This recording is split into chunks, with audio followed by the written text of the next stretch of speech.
দেখতে পাচ্ছেন দুটি কাঠ, দুটি কাঠের ভিতরে একটি কাঠ এখানে রাখলাম আর একটি এখানে। অবশ্যই এটা দিয়েই করবো আমরা।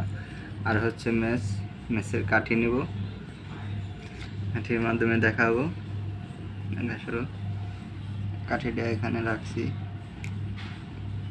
রেখে আমরা হালকা বাতাস দেব।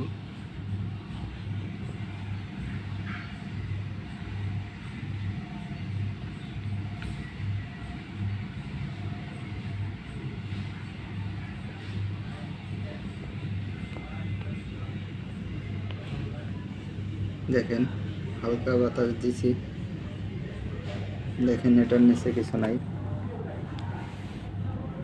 ঠিক আছে, পুরো ফাঁকা। মেসের কাঠিটা কত উপরে দেখা যায় কিছু। প্রিয় দর্শক, দেখতে পাচ্ছেন অসম্ভব একটা ম্যাজিক, যা আগে কখনো দেখেন নাই। কাঠিটা মানে কাঠ থেকে অনেক উপরে উঠে গেছে। এই যে আমরা দেখাচ্ছি, এই যে নিচ দিয়ে ওই যে আঙ্গুল দিচ্ছি, এই যে এই যে দেখুন দেখুন, এই যে আর ধরে